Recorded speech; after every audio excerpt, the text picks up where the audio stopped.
வாயத்தோட கழுத பணப்பட்டி வந்தாச்சு, பொட்டி வந்தாச்சு, பொட்டி வந்தாச்சு, பொட்டி வந்தாச்சு.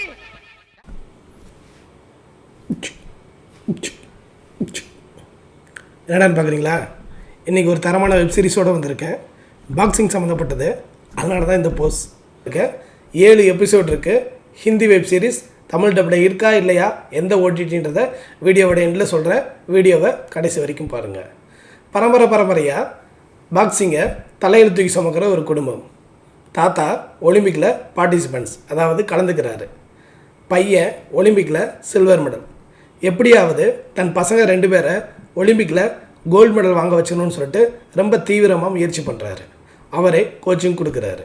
ஹரியானா பாக்ஸிங் கிளப் அப்படின்ற பேரில் ஒரு கோச்சிங் சென்டர் நடத்திட்டு வர்ற அவர் நிறையா பசங்களை கோச் பண்ணுறாரு. அதில் முக்கியமாக தன் பசங்க 2 பேரையும் கண்டிப்பாக கோல்டு மெடல் வாங்க வைக்கணும் அப்படின்னு சொல்லிட்டு தீவிரமாக முயற்சி பண்ணிட்டு வர்றாரு.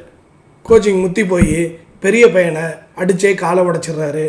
சின்ன பையனை தப்பாக கைட் பண்ணி ரிங்கில் ஒருத்தனை கொலை பண்ண வச்சிடுறாரு.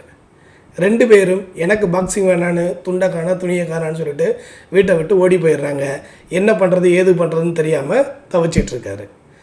எப்போயுமே ஒரு பாக்ஸிங் சென்டர் இருந்தால் அதுக்கு ஆப்போசிட்டாக இன்னொரு பாக்ஸிங் சென்டர் இருக்கும். இங்கே சக்தி பாக்ஸிங் அகாடமி அப்படின்னு சொல்லிட்டு ஹைடெக் லெவலில் ஒரு பாக்ஸிங் அகாடமி இருக்குது. எப்பயும் போல் வழக்கமாக இந்த 2 பாக்ஸிங் சென்டருக்கு இடையில் முன்விரோதம் இருக்குது. ஏன்னா அந்த பாக்ஸர் ரிங்கில் அடித்து கொண்டான்ல, அதாவது நம்ம ஹீரோ ரிங்கில் அடித்து கொண்ட அந்த இறந்த பாக்ஸர் யார் அப்படின்னா இந்த சக்தி பாக்ஸிங் அகாடமியோட ஒரு ஆள். ஸோ இந்த முன்விரோதம் தொடர்ந்துக்கிட்டே இருக்குது.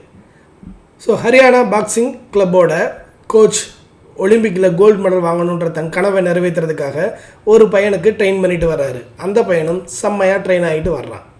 அந்த பையன்தான் ஒலிம்பிக் போய் சேர போகிறான், இந்தியாவுக்கு பதக்கம் வாங்கி கொடுக்க போகிறான் அப்படின்னு எல்லாருமே நம்புகிற சூழ்நிலையில் அந்த பையனும் இந்த கோச்சோட பொண்ணும் ஒரு கிரவுண்டில் கொடூரமான முறையில் கொலை பண்ணப்படுறாங்க.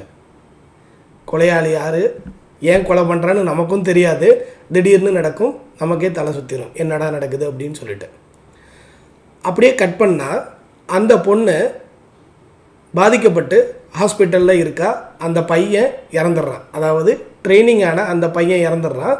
இந்த கோச்சோட பொண்ணு மட்டும் ரொம்ப சீரியஸான கண்டிஷனில் ஹாஸ்பிட்டலில் அட்மிட் ஆகிடுறாங்க.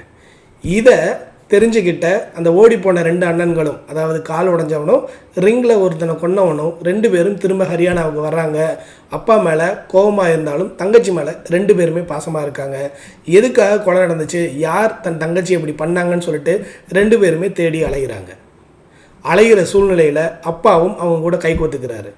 விருப்பமே இல்லைனாலும் அப்பாவை கூப்பிட்டுட்டு 3 பேருமே சேர்ந்து கொலையாளியை கண்டுபிடிக்கிறதுக்காக முயற்சி பண்ணுறாங்க. அந்த முயற்சியில் அந்த கொலைக்கு அந்த ஊரில் இருக்கக்கூடிய மிகப்பெரிய கேங்ஸ்டர், அதாவது கொடூரமான வில்லன், அவனோட மச்சானுக்கு இதில் தொடர்பு இருக்குன்றதை கண்டுபிடிக்கிறாங்க. நமக்குமே அந்த சீன் ரிவியல் ஆகுது. ஏன்னா கொலை பண்ணுறது 4 பேர், அந்த 4ல் ஒருத்தன் அந்த வில்லனோட மச்சான்.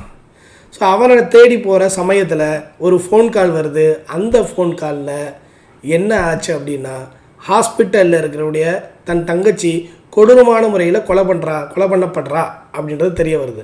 அதாவது ஹாஸ்பிட்டலில் இருந்த பொண்ணு இறந்து கிடக்கா. கொலையாளி யாருன்னு நமக்கும் தெரியாது, அந்த 3 பேருக்கும் தெரியாது.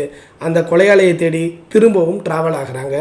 ஒவ்வொரு எண்டுமே டெட் எண்டாக போய் முடியுது. எங்கெல்லாம் தேடி விசாரித்து போகிறாங்களோ எல்லாமே டெட் எண்டாக முடியுது. நமக்குமே தலை சுற்றிடுது, யார் தாண்டா கொலையாளி அப்படின்னு சொல்லிட்டு. அதே மாதிரி இந்த வெப்சீரிஸில் நான் ரொம்ப ஆச்சரியமாக பார்த்த விஷயம், சாதாரணமாக நம்ம கடந்து போகக்கூடிய சீன்ஸ், அதாவது ஒரு சீன் நார்மலாக நடந்துக்கிட்டே இருக்கும். அந்த சீனில் எந்த ஒரு ட்விஸ்ட்டுமே நமக்கு தெரியாது. எண்டில் அந்த ஒவ்வொரு சீனுமே ஒரு ட்விஸ்ட் என்ன பண்ணுவாங்க அப்படின்னா உடைப்பாங்க, அதாவது ஒரு முடிச்சை அவுப்பாங்க. ஆனால் ஆமாம், இந்த சீனில் நம்ம அதை பார்க்கவே இல்லையே, இதை கவனிக்கவே இல்லையே அப்படின்னு சொல்லிட்டு அவ்வளவு ஆச்சரியமாக ஒவ்வொரு சீனையுமே ரிவீல் பண்ணுறது இந்த வெப்சீரிஸில் எனக்கு ரொம்ப பிடிச்சிருந்துச்சு. அப்படி ஆகிற சீன் உங்களையுமே ரொம்ப ஆச்சரியப்படுத்தும். நிறைய ட்விஸ்ட் அண்ட் டர்ன்ஸ் இருக்கும். நிறைய கேரக்டர்ஸ் நமக்கு புதுசாக ரிவீல் ஆகும்போது சே அப்படின்ற நிறைய எக்ஸ்ப்ரெஷன்ஸ் நமக்கிட்டையுமே வருது. அதை தவிர்க்க முடியலை. உண்மையை சொல்லணும்னா இந்த படத்தோட வில்லனை நம்மளால் ஜட்ஜ் பண்ணவே முடியாது, யார் அந்த வில்லன் அப்படின்னு சொல்லிட்டு. ஏன்னா அவன் கண்டுபிடிக்கிற ஒவ்வொரு முடிச்சுமே டெட் எண்டில் தான் போய் முடியும். லாஸ்ட் எபிசோடில் கடைசி நிமிஷத்தில் தான் வில்லன் யாருன்னு நமக்கே ரிவீல் ஆகுது.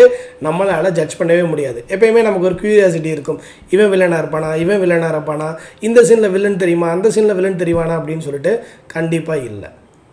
ஸோ இந்த சீனில் ஒவ்வொரு இடத்துலையுமே போயிட்டு ஒவ்வொரு கேரக்டரையும் சந்திக்கும் போதும் அவன் தான் வில்லன்ற ஒரு எதிர்பார்ப்பை நமக்கு கிளப்பி அவன் வில்லன் இல்லைன்றதை அடுத்த சில சீன்லேயே நம்மளை என்ன பண்ணுறாங்கன்னா ரிவியல் பண்ணிடுறாங்க. அட போங்கடா அப்படின்ற மாதிரி ஆயிடுது. கண்டிப்பாக இந்த வெப் சீரிஸ் உங்களை என்ஜாய் பண்ண வைக்கும்.